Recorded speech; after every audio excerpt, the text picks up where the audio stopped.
प्रेक्षकांची गर्दी आहे. आता वारा सुद्धा थोडासा वाहू लागलाय. हा हवेचा वारा आहे आणि क्रिकेटचा वारा कालपासून इथे वाहतोय छत्रपती शिवाजी महाराज क्रीडांगणावर. किरणजी थळे यांच्या माध्यमातून ही स्पर्धा लाईव्ह कव्हर केली जात आहे. पहिला चेंडू गोलंदाज ऋतिक जातोय over the wicket Kalyan end कडून. पहिला चेंडू स्क्वेअर हाताळत असताना पंचांचं हात समांतर रेषेमध्ये, वाईटचा इशारा.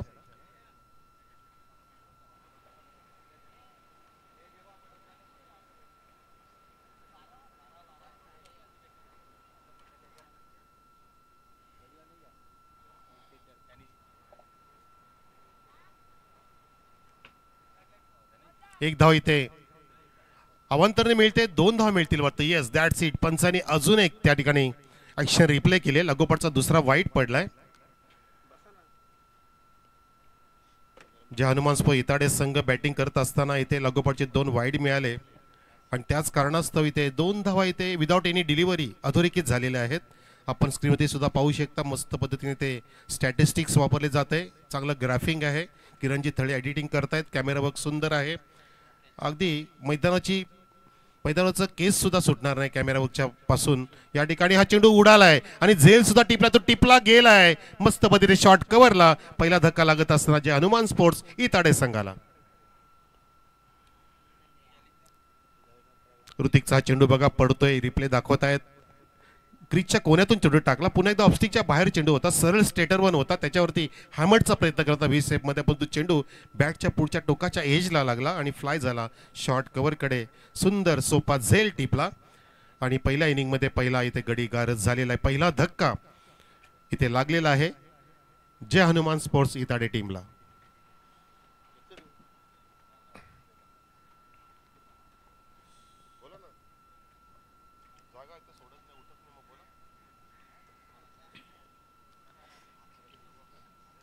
चांगली सुरुवात इथे मात्र आपण पाहत आहोत. त्या ठिकाणी पहिली सफलता मात्र ऋतिक गुडेने प्राप्त केली. जरूर स्क्वेअर चिन्ह सुरुवात केली होती, परंतु कुठेतरी असं वाटलं की मात्र थोडीशी लाईन दिशा जी आहे ती मात्र चुकीची निवडली, परंतु लगेचच त्याने मात्र रिकव्हर केली आणि फलंदाज या ठिकाणी बाद केला करण पाटीलच्या स्वरूपात.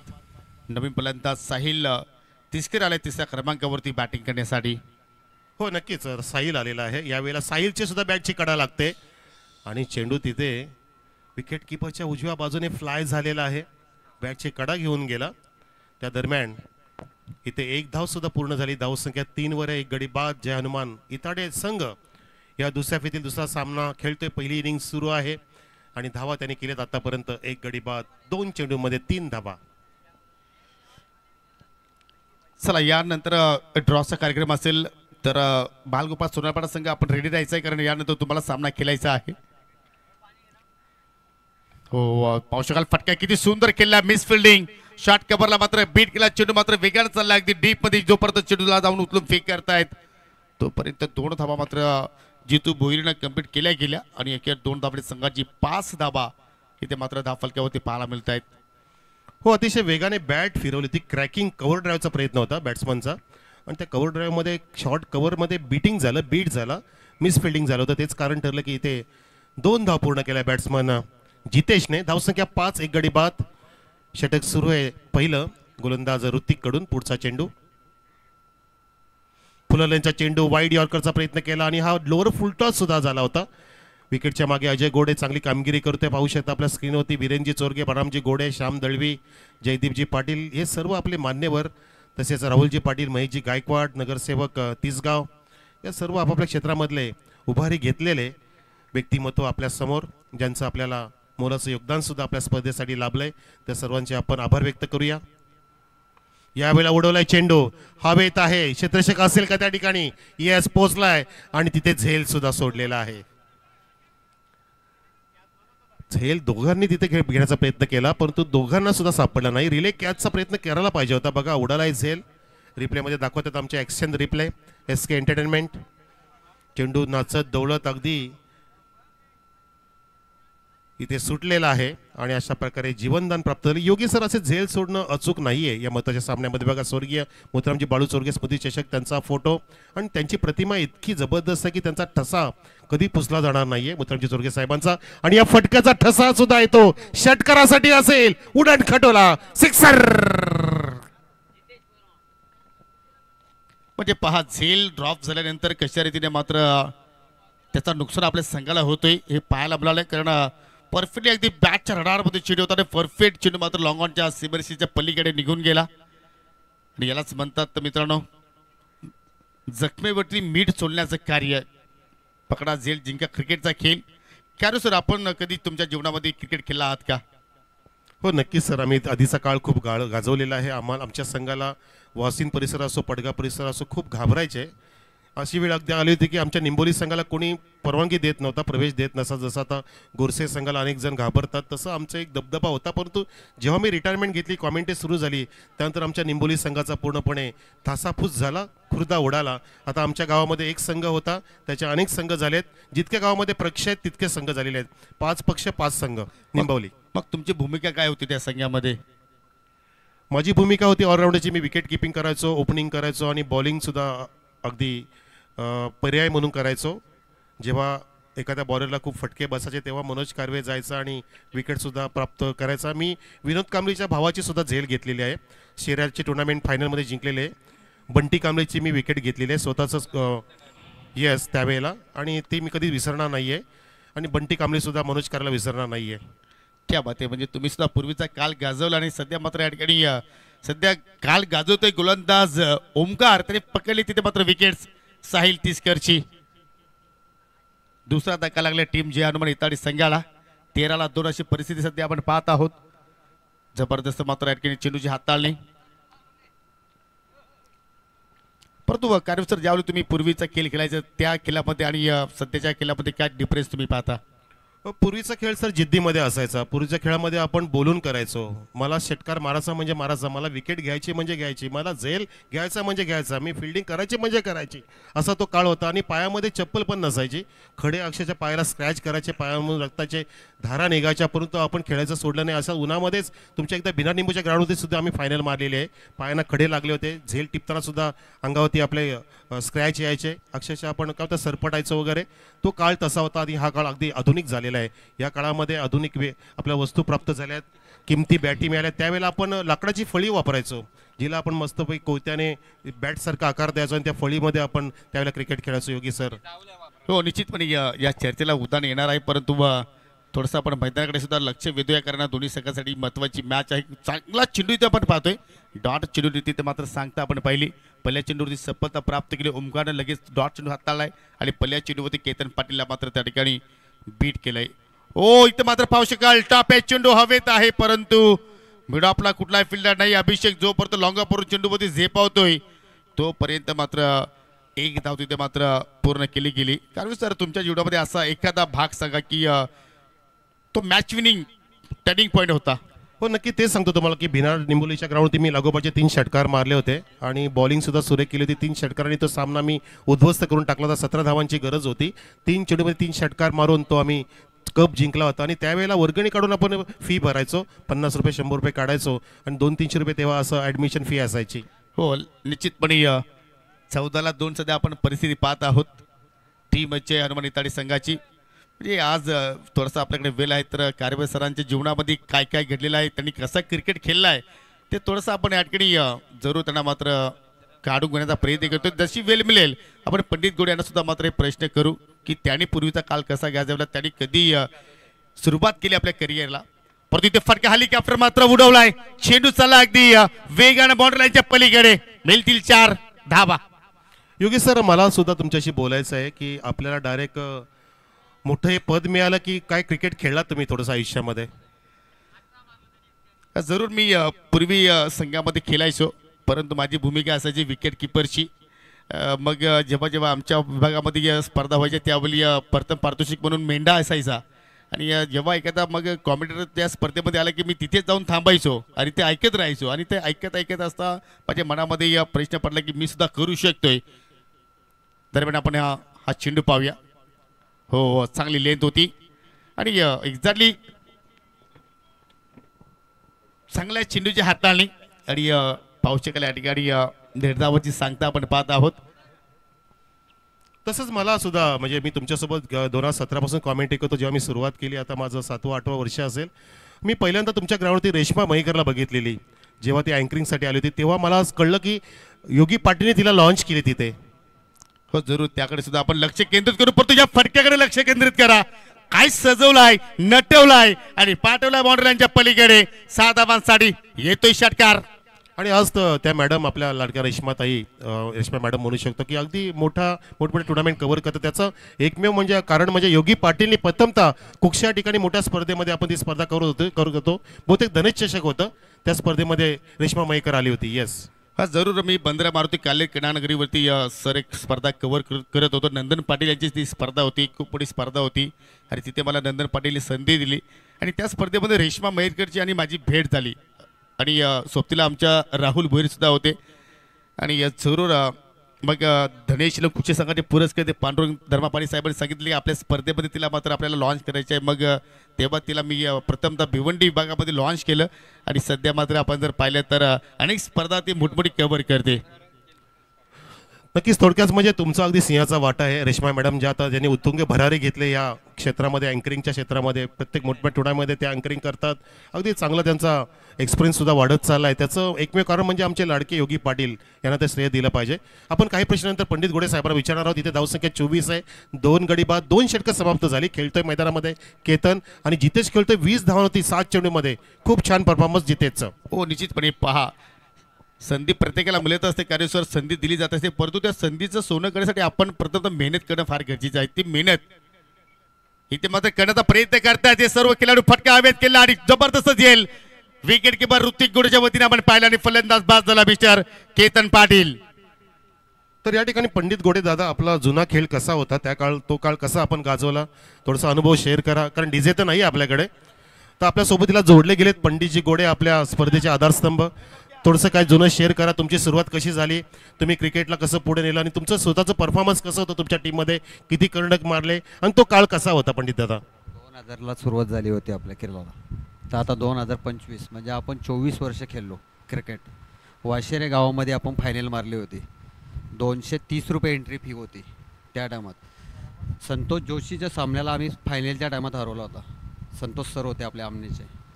ओके, म्हणजे तुम्हाला त्यावेळेला तुमच्या लक्षामध्ये कोणता असा खेळाडू होता की तुम्ही त्याच्या खेळाला बघून तुम्ही क्रिकेटमध्ये या ठिकाणी प्रवेश घेतला आणि क्रिकेट खेळायला लागले. तुमचा आदर्श कोण त्या काळचा? तेव्हा एवढे काही आठवणी नव्हते आपल्याला, पण आपले ज्ञानेश्वर बजाके होते आपल्या खेळामध्ये. जसं आपण संतोष जोशीचं नाव घेतलं, ज्ञानेश्वर बजाके, आणि त्यावेळेला लाईव्ह स्पर्धा नसल्यामुळे फारसं आपल्याला लक्षात येत नसायचं. परंतु त्यावेळेला मेयर कप वगैरे व्हायचे, चॅलेंज कप वगैरे व्हायचे, त्यामध्ये थोडासा अनुभव. त्या कपमध्ये तुम्ही कधी खेळायला गेलेले आहेत भिवंडी परिसरामध्ये? त्या भागामध्ये आम्ही कधी खेळायला नाही गेलेले, फक्त बालाजी चषकला एकदा गेलो होतो. तुमचे सगळे सोबती कोण या बाबगाव परिसरातील, देवरुम परिसरातील, तुम्ही त्यांना जोडीला खेळायला घ्यायचे? आता तेच आम्हाला घ्यायचे. कधी घ्यायचे? तेव्हा जेव्हा ते ओव्हरलोडिंग करायचे तेव्हा घ्यायचे खेळायला आपल्याला. त्यांची पण आता काय, त्यांची मुलं आहेत खेळायला, याच्यामध्ये आपल्या टीममध्ये आहेत मुलं खेळायला. तुम्हाला काय वाटतं की या आधुनिक काळामध्ये आताच्या मुलांनी कसं क्रिकेट खेळलं पाहिजे? खेळायला पाहिजे. आज तर चांगला खेळला तर उद्या तो बोलतो मी माझ्या जीवावरती टीम चालतो, असं नाही चालत. 11च्या 11ने जर सपोर्ट केला ना तर टीम पुढे चांगलीच जाणार आहे. आता माझ्यातच नाही खेळत तर मी काय सांगू दुसऱ्याला. माझेच काल परवा दिवशी 9च होते, त्याच्यामध्ये एकाने 2 कॅचेस सोडल्या, त्यांनी 30 धावा मारल्या. काय करणार? परंतु पंडितजी गोडे, तुम्हाला एक माझा प्रश्न असा आहे, जो तुमचा सगळं तुम्ही सध्या बांधणी केलेला आहे त्याच्यामध्ये सध्या वातावरण कसं आहे आणि सर्व तुम्ही खेळाडू कशा रीतीने एकत्रित करतो आम्ही. जर आता मॅनेजमेंट करायलाच लागणार आहे, का आता सर्व कामाला आहेत. मी एकटाच फक्त मोकाट आहे, बिनकामी आहे सध्या. असं म्हणून चालणार नाही. तुम्ही क्रिकेटला सुद्धा वेळ देता, हे सुद्धा अगदी चांगली गोष्ट करता. तुम्ही स्वतःला डेडिकेट केलंय क्रिकेटसाठी. तुमच्या मनामध्ये ते रक्तामध्ये क्रिकेट दडलेलं आहे, म्हणून तुम्ही तो वेळ देता क्रिकेटसाठी. सध्या आपण धावसंख्या सांगूया. 4 गडी बाद, 25 धाबा. कंटिन्यू. घराजवळच आहे मैदान प्रॅक्टिससाठी आणि नेटमध्ये प्रॅक्टिस चालू आहे. तिथे वेळ भेटतो थोडा वेळ. आणि मी संध्याकाळी 5:30 वाजता जातो. मुलांना सांगितलेला असतो की आपल्याला 30 ते 40 बॉल तुम्ही टाकायचे. ते मुलं रेडीच असतात, त्यांना माहिती आहे 5:30 वाजले हा येणारच. ते कंपल्सरी आहे माझा डेलीचा. खूप छान. जसे सचिन तेंडुलकर सुद्धा सामना असो नसो पहाटे 500 बॉल फेस करायचे असं त्यांचं प्रॅक्टिस सांगत असते. त्यांच्या पुस्तकात सुद्धा एक प्रश्न आहे लिहिलंय. कर्वे सर Yes, पंडित घोडे yes. साहेबांना जरूर त्यांनी आतापर्यंत पाहिले तर 40 ओलांडले परंतु ते फिटनेस पहा युवकांना लाजवणारी अशी फिटनेस आहे त्यासाठी तुम्ही एक्झॅक्टली काय करता? सकाळी 5:30 वाजल्यापासून आपण वीटभट्टीवरती असतो, तिथे माझी चालूच असतो रनिंग आणि स्वतः विटा उचलाचं पण काम करतो. म्हणजे जे जसे भट्टीवाले काम करतात तसा त्या रूपाने आपण काम करतो. आणि सर्वांना माहिती आहे, या टीमला पण माहिती आहे आणि त्या टीमला पण माहिती आहे का त्या टीममध्ये आपण 24 वर्ष काढलेले आहेत. आता 2 वर्ष आपण अलग झालेले आहे. त्या टीमला सर्वांना माहिती आहे. कधी माझा 14 वर्ष झाले वीटभट्टीचा धंदा आहे. म्हणजे यामध्ये अफाट मेहनत आहे योगी सर पंडितजी घोडे साहेबांची आणि त्यांनी स्वतःला क्रिकेटबद्दल समर्पित केले. धन्यवाद पंडितजी घोडे. आपण प्रेक्षक पाहिलं की होते पंडितजी घोडे ज्यांच्या माध्यमातून ही स्पर्धा साकार होते आपल्या समोर आणि त्यांचं आपण थोडंसं मनोगत घेतलं. आपण जातो आता योगी सरांकडे आणि कॉमेंट्री बॉक्समध्ये. निश्चितपणे अतिशय चांगलं वातावरण सध्या निर्माण झालं आहे. अगदी असं वाटतं की इंटरनॅशनल लेवलच्या स्पर्धा आपण कव्हर करतोय. किरीटची तले ज्याप्रमाणे चांगली या ठिकाणी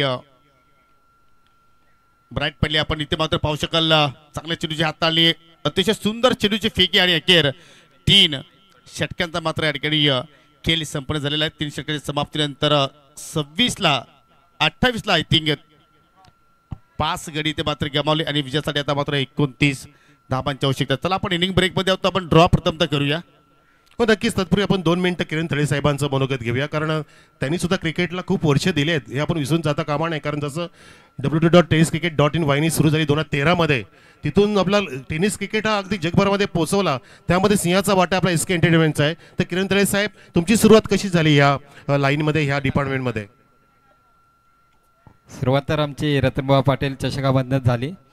स्टार्टिंगला त्याच्या आधी एक आम्ही महेश पाटील यांची स्पर्धा केलेली. आम्हाला काहीच माहीत नव्हतं का फक्त तेव्हा रतनबाबाचं आम्हाला काम आलेलं. आम्ही प्रॅक्टिस म्हणून ती स्पर्धा कव्हर करायला गेलेलो आणि स्टार्टिंगला आम्ही वायर मैदानामधनं टाकलेल्या. आम्हाला माहीत पण नाही वायर कुठनं टाकायच्या आहेत कुठे कॅमेरे लावायचे आहेत. बॉलाच्या मागे सर्व कॅमेरामॅन पळायचे लगांसारखे. जिकडे बॉल तिकडे जाईल तिकडे सर्व कॅमेरे जायचे. मग त्याच्यावर R&D करत दिलीपजी भगत असतील डेन केबलचे किंवा आमचे सर्व सहकारी जे पण होते माझ्या बरोबरला किंवा आधी आहेत या सर्वांनी खूप मेहनत घेतली. खूप अशा गोष्टी केल्या आणि तेव्हा केबलला लावू व्हायची. यूट्यूब वगैरे काय होत नव्हतं. नंतर मग आम्ही tenniscricket.in ला आम्ही यूट्यूब वाहिनीला व्हिडिओ आउट दिला आणि त्यांनी वाहिनी खोललेली. त्यानंतर त्यांचं नाव बरंच पुढे गेलं आणि त्यांनी मेहनत केली. तेव्हापासून क्रिकेटला जरा दिवस चांगले आले. परंतु किरणजी तली तुम्ही या क्षेत्रामध्ये कधी पडले आणि कशा रीतीने पडले किंवा कोणाचे धडे तुम्ही घेतले? धडे नाही घेतले. धडे आम्ही स्वतःनेच गिरवलेले आहे. त्याच्यात आम्ही फोटोग्राफीचं सुरू केलेलं आणि मध्येच आम्हाला हा स्वप्न पडला आणि खरोखर तेव्हा मजा होती क्रिकेटला. आताही आहे. आता घरबसल्या बघतोय आणि पहिले सायकलवर जायचो आम्ही. एकदा तर इकडनं सांगोडा आंबिवली असं फिरत फिरत शाड मार्ग गेलेलो. एकाला चक्कर आलेली. तुम्ही तुमचे जे इन्स्ट्रुमेंट पूर्णपणे साहित्य घेतलं ही तुमची सुरुवात कधी झाली SK एंटरटेनमेंटच्या नावाची? मी स्टार्टिंग 29,000पासून सुरुवात केली होती. माझ्याकडे 14,000 होते आणि बाकीचे माझ्या आईने पैसे दिलेले मला. तिथनं आजपर्यंत खूप चांगल्या प्रकारे आम्ही माझ्या सहकारी जेवढे पण कॅमेरामॅन असतील किंवा सर्व ज्या लोकांनी सहकार्य करून आम्ही क्रिकेटवर जास्त फोकस करतो बऱ्याच वेळेला आणि जास्तीत जास्त नवीन जे आणण्याचा प्रयत्न करत असतो. Stump camera cap camera drone camera क्रिकेटमध्ये आणण्याचं काम आमची पूर्ण टीम आहे त्यांनीच केलेलं आहे. जी सध्या तुम्ही येत वॉल स्क्रीन आता सध्या आपण पाहतो तुमच्याकडे आहे ती संकल्पना तुमच्या मनामध्ये कशी आली की तुम्हाला कोणी चांगलं काही सजेशन दिलं का? हो सजेशन दिले. दिलीपजी भगत होते डेन केबलचे. त्यांच्याकडनं आम्हाला भरपूर काही शिकायला भेटलं. धन्यवाद. आपण जरूर ड्रॉ करणार आहोत. मेरी लोंबागाव संघाचे संघनायक आलेले आहेत आणि चालू सामने ते दोन्ही संघाचे 12 मॅन. चला आपण या 2 मिनिटं सर आपण सामना थांबवायचा. फक्त 2 मिनिटं आपण थोडक्यात ड्रॉ इथे ओपन करतोय. पहा जी चिठ्ठी उचलली जाईल तो संघ थेट सेमीफायनलमध्ये प्रवेश करेल आजच्या दिवसातून आणि जी चिठ्ठी खाली राहणार आहे तो संघ आय थिंक पाहिला तर बाल गोपाल सोनाला पडा संघाच्या विरोधात खेळणार आहे. या दोन्ही 12 मॅन या आपल्या आमच्या इथे यायचं आहे आणि ड्रॉ उडवण्यासाठी आपण या ठिकाणी सन्माननीय इताडगावचे ज्येष्ठ समाजसेवक मदनजी पाटील या आपण यापुढे आपल्या शुभ हस्ते आपण एक चिठ्ठी इथून उचलायची आहे पहा जरीबुटीप्रमाणे चिठ्ठी घुमवली गेली आणि या चिठ्ठीवरती नाव आहे विनर टीम. पहा म्हणजे एका विजयावरती एक विजय फ्री. म्हणजे यापूर्वी जो सामना असेल मेहर 11 बापगाव विपक्ष बालगोपाल सोनाले पडा. चला लगेच नाणेफेकीसाठी सुद्धा यायचं आहे.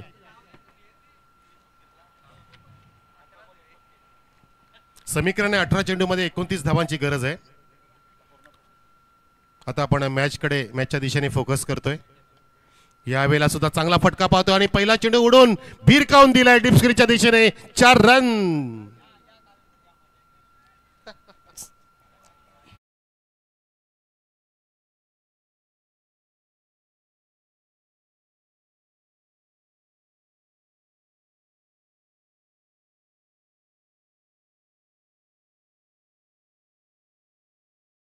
डीजे जलिंदर थोडा शांत होता कारण इंटरव्ह्यू मध्ये ते सुद्धा मात्र पूर्णपणे सामावून गेले होते.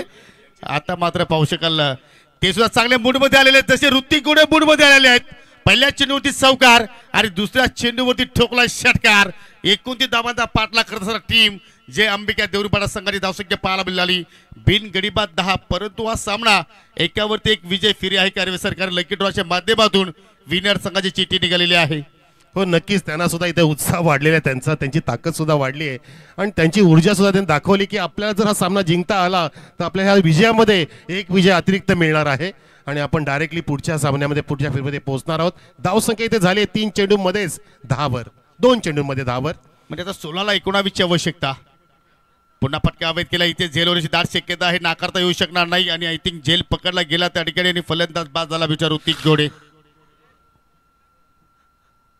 चांगला झेल पकडला आणि तिथे चांगला चेंडू सुद्धा हाताला गोलंदाजाने पूर्णपणे आत्मविश्वास भरा चेंडू. बघा रिलीज करत असताना त्या चेंडूला बाहेर टाकलं होतं. अँगलचा प्रयत्न केला होता आणि बॅटची कडा घेऊन चेंडू शॉर्ट स्केलिंगच्या दिशेने गेला होता. शॉर्ट बॅकवर्ड स्केलिंगला झेल टिपला आणि इथे संजीने प्राप्त करून दिली या झेलच्या रूपामध्ये बॉलरने आणि हे गरजेचं सुद्धा होतं कारण लो स्कोरिंग मॅचेसमध्ये विकेट प्राप्त करणं फार महत्त्वाचं असतं. इथे आता 15 चेंडू शिल्लक आहेत. 19 धावांची गरज प्रेक्षक हो कारण टार्गेट जे आहेत 29 धावांचं. आतापर्यंत धावा झाल्यात 1 गडी बाद. 3 चेंडूमध्ये 10 धावा. हो निश्चितपणे. परंतु गोलंदाज मी कौतुक करेन जितू भोईरचं कारण त्याच्या अगेन्स्ट पहिल्या 2 चेंडूवरती 2 मोठे फटके आले परंतु तो त्या ठिकाणी पाहत तरी कुठल्या प्रकारचा प्रेशर कार्यसर घेतला नाही आहे. ज्याची जे नैसर्गिक खेळी आहे तीच तरी मात्र सातत्याने तिथे सुरू ठेवली आणि विकेट्स तिथे मात्र त्यांनी प्राप्त केला. हो नक्कीच नैसर्गिक बॉलिंग टाकली पाहिजे. तुमच्याकडे ती धार आहे तुमच्याकडे जी शस्त्र आहे ते वापरले पाहिजेत. ते आता नाही तर कधी वापरायचे. प्रत्येक वेळ असते नवीन काहीतरी सुरू करण्याची योगी सर आणि ती वेळ आता आलेली आहे बॉलरसाठी सुद्धा आणि बॅटरसाठी सुद्धा. त्यांना सुद्धा इथे चांगले फटके मारावे लागतील. आलेला मोठा फटका मारायचा प्रयत्न केला स्वतः गोलंदाज जातोय. डायरेक्ट फेकी सुद्धा केली होती परंतु तिथे बचावले बॅट्समन.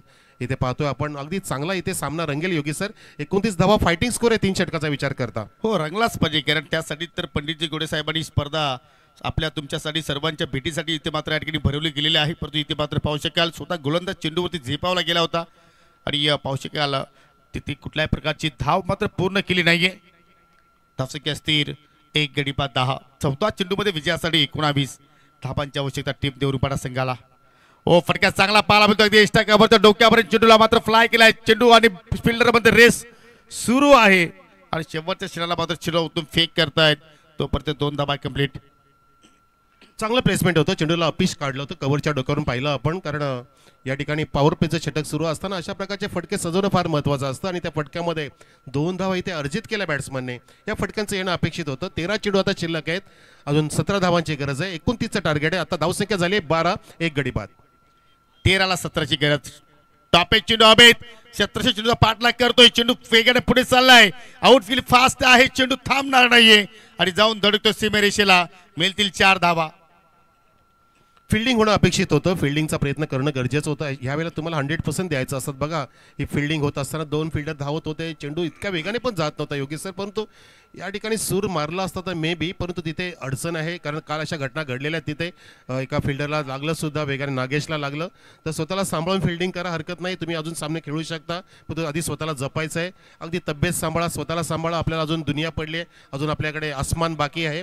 आपण आसमानाला सुद्धा हात लावू शकतो. चंद्रावती सुद्धा आपण गेलेलो आहे त्याच्यामुळे बरंच काय शिल्लक आहे आपल्यासाठी. ते 12 चेंडू शिल्लक आहेत, 13 धावांची गरज. धावा झाली आतापर्यंत 16, एक गडी बाद आणि पहिलं षटक समाप्त झालं. काय झकास सुरुवात योगी सर. पहिल्या षटकामध्ये तिथे मनसुबे उधळून लावले इताडे संघाचे आणि अशा उंचवलेल्या आहेत. आपण पाहतोय अजय घोडेने आपल्या स्वतःच्या संघाच्या म्हणजे जे अंबिका स्पोर्ट देवरुमपाडा संघाच्या धावसंख्या झाली ती 16, एक गडी बाद.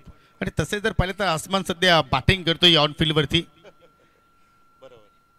12 चेंडू शिल्लक आणि 13 धावांची आवश्यकता असताना गोलंदाज मात्र सुरुवात करतोय मिस्टर करण पाटीलच्या हातामध्ये चेंडू आपल्याला पाहायला मिळतोय. आणि जरूर त्याची शैली जर पाहिली आपण तर एक्झॅक्टली करण अंबाला याला मात्र सेम टू सेम त्याला तो फॉलो करणारी त्याची जी आपण शैली पाहत असतो. आणि तसंही जर पाहिलं तर टेनिस क्रिकेटमधील हा ब्रँड आहे करण अंबाला. ॲब्सोल्युटली ब्रँड आहे. हरियाणाचा तो अंबाला गावचा आहे तो. ॲक्च्युली त्याचं नाव आडनाव त्याचं दिन होल आहे. आडनाव त्याचं वेगळं आहे परंतु तिथला अंबाला त्याला बोललं जातं. या ठिकाणी नशिबाचा चौकार. काय करणार, सर्वांचे हात खांद्यावरती, कोणाचे कमरेवरती बघा, कोणाचे मानेवरती. हे प्रभू हे काय झालं. हा चौकार आला. धावसंख्या 20 वरती आहे. आता 11 चेंडू शिल्लक. प्रेक्षक हो, फक्त 9 धावांची गरज जिंकण्यासाठी जे अंबिका स्पोर्ट देवरुमपाडा अजय घोडेच्या संघाला. हो निश्चितपणे पाहू शकाल फक्त चेंडूला येऊ दिलं आणि शेवटच्या चेंडूला मात्र चेंडूला फक्त दिशा दाखवली आणि शॉट थर्डमॅनला मात्र बीट करत असताना मात्र चौकार वसूल केला फलंदाज अजय घोडेने. पावलांचा वापर फटका चांगला पाहायला मिळतो. डीप मध्ये प्रोटेक्शन आहे. निवृत्ती मात्र चेंडूमध्ये झेप पावतोय. सिंगल धाव तिथे मात्र कंप्लीट केली गेली. परंतु ज्याप्रमाणे हे दोन्ही फलंदाज आता फलंदाजी करतात असं वाटतं की हा सामना लवकरात लवकर फिनिश होतो की काय. कारण येणारा 8 धावांची आवश्यकता 10 चेंडूमध्ये. हो नक्कीच दबावामध्ये आता आलेले बॉलर म्हणू शकतो आपण आणि पूर्णपणे वरचष्मा इथे निर्माण केलाय, दबदबा निर्माण केलाय तो देवरुमपाडा संघाने. एकच गडी बाद झालाय आणि आता चेंडू जास्त आहेत आणि ते पाहतोय की हा चेंडू स्क्वेअर आहे. शकील कोटी सर सांगतात येस दॅट्स इट. वाईटचा इशारा म्हणजे एक धाव इथे वाढलेली आहे. 22 धावसंख्या. आता चेंडू 10 शिल्लक, 7 धावांची गरज. हो पूर्णपणे प्रेशर आता मात्र करणच्या या गोलंदाजीमध्ये आपल्याला पाहायला मिळतोय. कारण अगोदरच पाहिलं तर सुरुवात चांगली पाहायला मिळाली आणि त्यामध्ये जर आपण जर अशा प्रमाणे उसने शेजारी जर धावा खर्च केल्या तर मात्र लक्ष अजूनही छोटं होऊ शकेल. टीम देवरुमपाडा संघासाठी फटका पहा ला जवाब. स्कायर अगदी आकाशाला गवसणी घेणारा फटका देऊन जाणार 6 धावा. Score is a level. Score समांतर झालाय. स्कोर लेवल 28 वर. अगदी भन्नाट वेगाने हा उचललेला चेंडू. चेंडू उडाला आकाशी. मुंगी उडाली आकाशी. चेंडूची झाली मुंगी आणि इथे या पाहतो की सामना विजयाकडे वाटचाल करतो. आपण टॉस कडे वळणार आहोत. नवीन सामन्याचा टॉस विजेता संघ नाही सोनालीपाडा बाळगोपाल सोनालीपाडा आणि मेहरन बापगाव आणि विजेता संघ ह्या सामन्यातील पोहोचलाय पुढच्या फेरीमध्ये. एकावरती एक फ्री त्यांना इथे विजय प्राप्त झालेला आहे, होणार आहे. तर दोन्ही कॅप्टन या. चला एका धावेची आवश्यकता आणि ती एक धाव जोडण्याकरिता 9 चेंडूंची संख्या अजूनही मात्र या ठिकाणी बाकी आहे. एकतर्फा खेळ सध्या आपण पाहिला या दोन्ही संघादरम्यान. हो इष्टाच्या रोखाना चेंडूच्या हाताळली आणि पाहू शकाल त्या ठिकाणी सिंगल धाव घेण्याचा प्रयत्न करतायत आणि अखेर जे अंबिका देवरुमपाडा संघाने सेमी फायनल मध्ये धडक मारलेल्या